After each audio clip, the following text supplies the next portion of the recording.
On va parler là de sanctification, partager quelques pensées autour de ce terme qui est fondamental dans la parole de Dieu. Pourquoi est-ce que c'est si important la sanctification? Eh bien tout simplement parce que cela fait partie de la nature de Dieu. Dieu est saint. Et nous, en tant qu'enfants de Dieu, en tant que personnes qui avons donné leur vie à Christ, nous devons vivre dans la sainteté. Qu'est-ce que ça signifie de façon pratique? Je propose qu'on puisse lire 1 Thessaloniciens chapitre 4. Je vais commencer à partir du verset 1.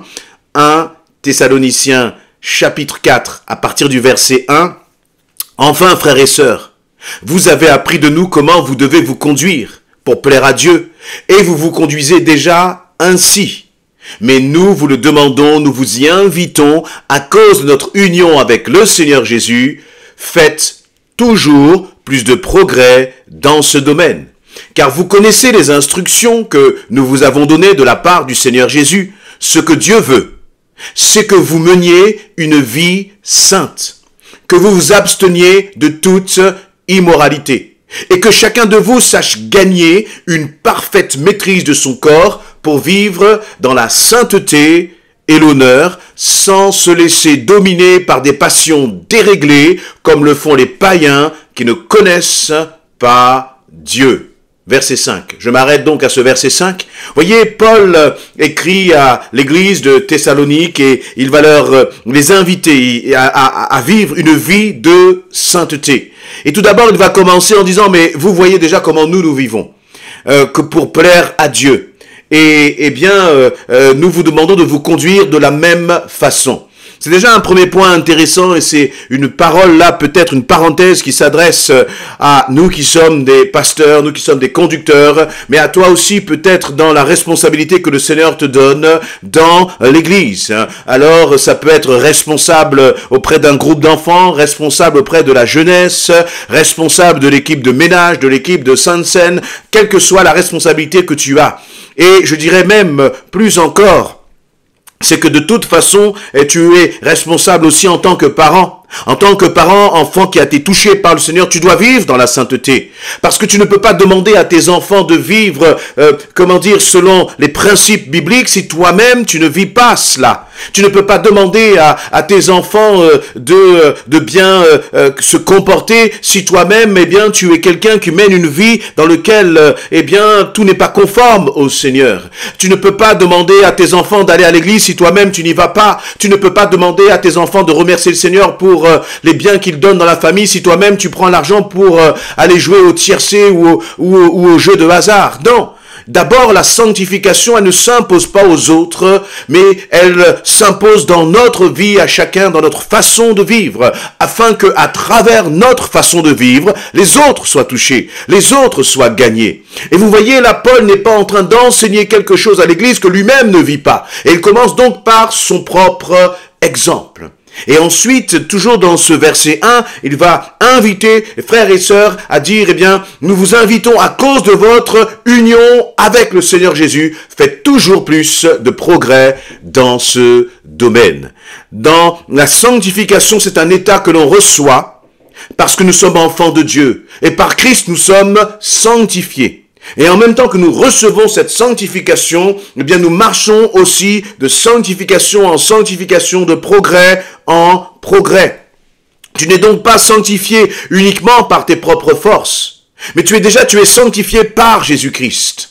Et en même temps, tu dois comme marcher dans cette sanctification. Pourquoi?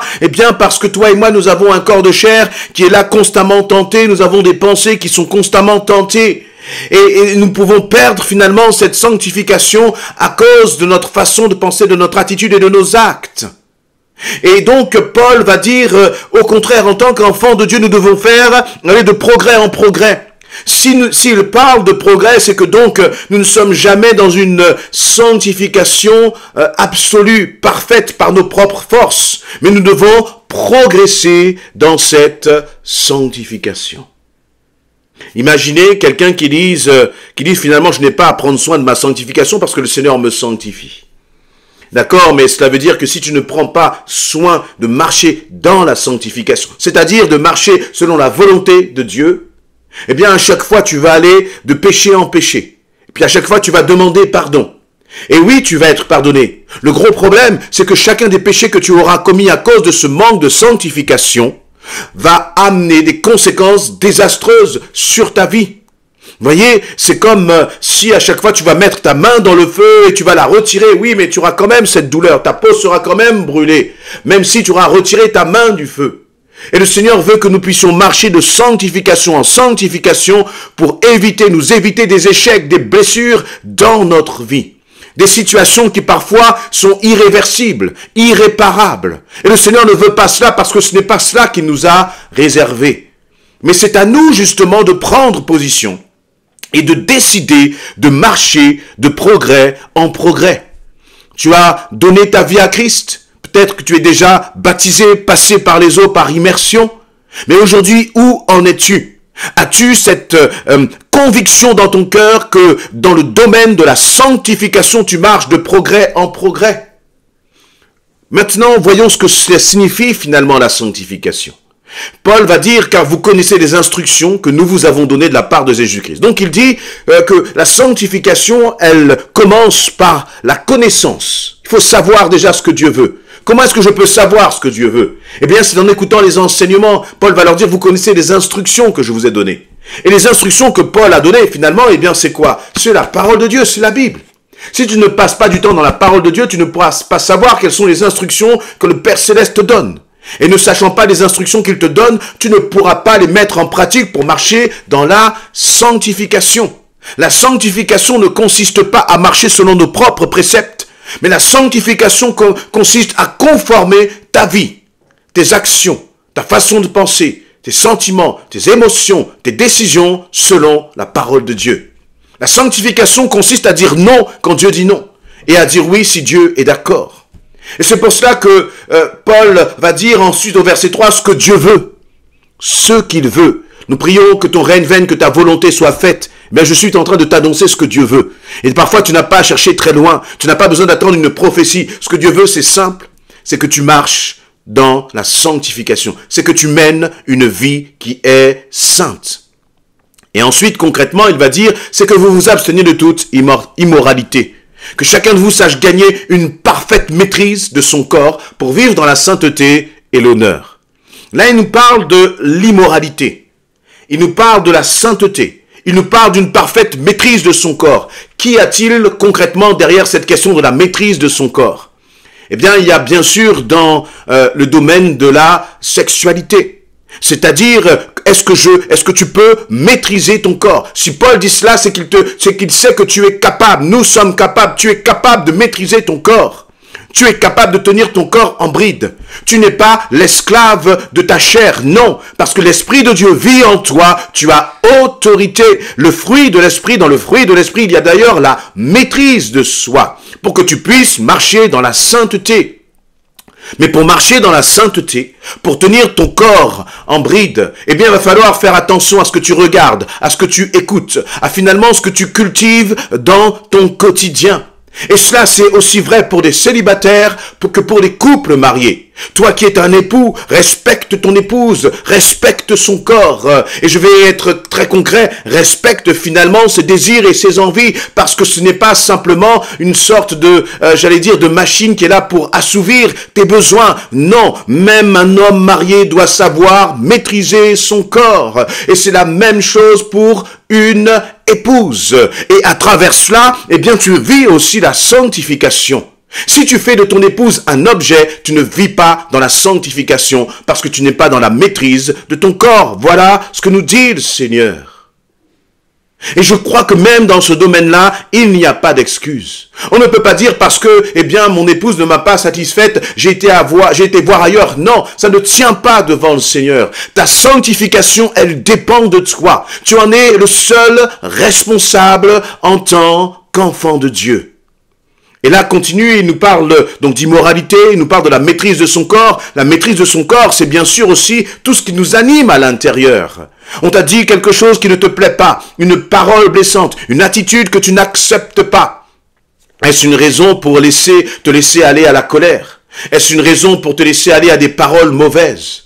Est-ce une raison pour même parler, par exemple, parfois avec des mots qui n'honorent pas le Seigneur, des mots qui sont orduriers? Non, cela n'a pas la place dans la bouche d'un enfant de Dieu. Parce que finalement, la sanctification, ce n'est pas quelque chose qui vient de l'extérieur. La sanctification, elle vient d'un cœur qui est purifié, qui est sanctifié, d'un homme, d'une femme qui passe du temps dans la présence du Seigneur, qui nourrit son âme et son esprit en passant du temps dans la prière, en passant du temps dans la méditation de la parole, qui aime se réunir avec des frères et des sœurs pour louer, pour prier, qui aime s'impliquer dans les réunions de l'église. Pourquoi? Eh bien, pour que son âme soit nourrie et pour marcher dans la sanctification de progrès en progrès. Et cette dimension de progrès, je la trouve extraordinaire, je la trouve encourageante. Pourquoi? Eh bien, elle me dit que moi, Eddie, je ne suis pas encore arrivé, mais je sais que je vais progresser si je continue de me nourrir de la présence de mon Seigneur. Et toi aussi, tu es appelé à progresser. Et parce que tu es appelé à progresser, tu peux te réjouir.